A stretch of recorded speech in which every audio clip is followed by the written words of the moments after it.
offensive line. If you're a smaller offensive lineman, you got to really emphasize technique. So I think he's done a really good job emphasizing technique in his game. So he said that was something he had to learn after he came to Oregon. Yeah. A lot of backs in high school don't know pass protection, man. They usually just get the ball. If you're a D1 running back in high school, you should be getting a bunch of carries a game, man. And you never have to really protect. It's always going out on swing screens or something like that. So, yeah. So that's always a tough thing for running backs coming in initially, and that's why there's always kind of a I guess a delayed time of where a running back finally clicks in fall camp. It's because they have to really just learn the protection, and not only learning the technique of protection, but learning the schematics of it, how to work with the offensive line, how to get the signals from the offensive line. So yeah. It's a lot of guts for a guy his size. It is, man. It is, and I think he can take it, man. He's a tough dude. He's a tough, gritty guy, and yeah, I think if I was in a bar fight, I'd pick him. So.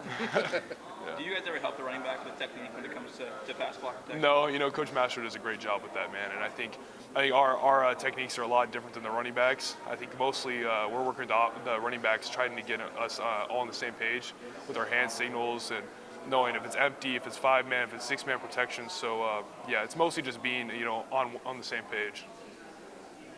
What do you want the lasting legacy for this team to be? Just fighters, man. We want to be fighters. We want to be gritty. We want to be guys who never give up no matter the score. And we want to be teams that play elite football in the biggest stages, because that's when you think you really get the jump from a good football team to an elite football team. So yeah.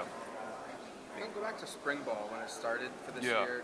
How far has this offense come? Do you feel like? It's been good. I think we've had kind of the ebbs and flows this year with having games where we don't play as well, games we play really well. And I think it all comes back to running the football and having great technique and fundamentals, man. Because when the offensive line's not on up to standard, I think we don't play as well.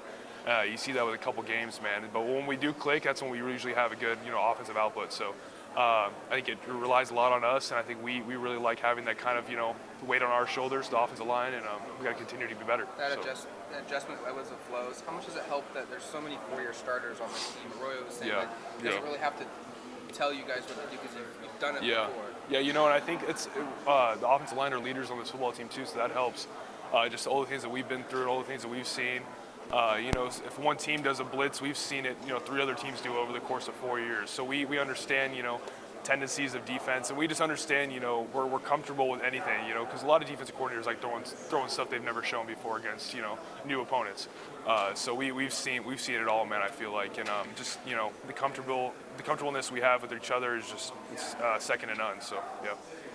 When Justin came back, there was a lot of talk about how he wanting to play with Patrick was probably a big thing. And we haven't necessarily seen it on the field, but what sort of interactions have you seen between those two over the course of this? They're both kind of goofy people, you know what I mean? They always like to hang out and have fun. I think Pat probably supports Justin a lot, just like mentally, you know what I mean? I think having your brother on your team, it's kind of like a mental crutch, I guess, where you can kind of hang out.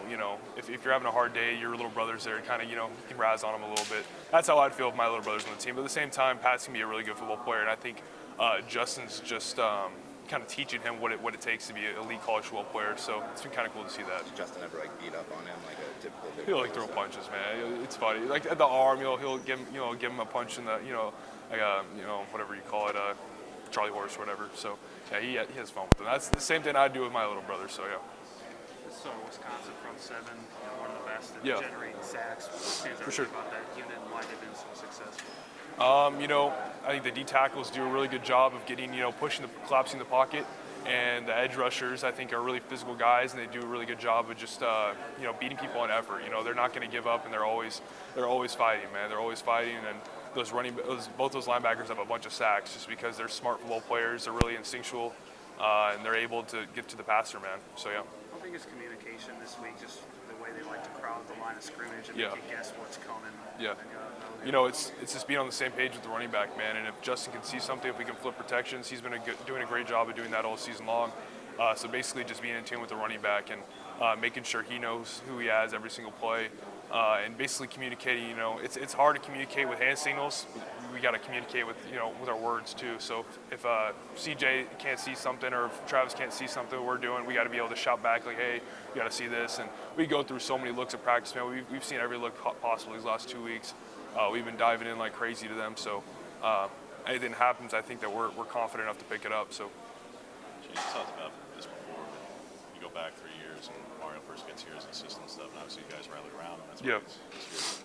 What did you see early on that gave you the confidence to not just think he would be a good head coach, but that he could take you a place like this eventually?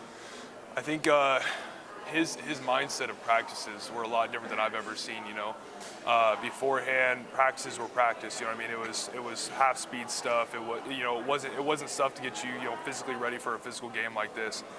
We practiced harder than I've ever practiced these last 2 years, man, and it's good on good. It's full effort. I'm sore after practice. I have to hit the ice subs, and that's something I've never done before. So just getting you ready for these physical games are something that I think that is what's going to help us get in the future and now to these big stages. There's pregame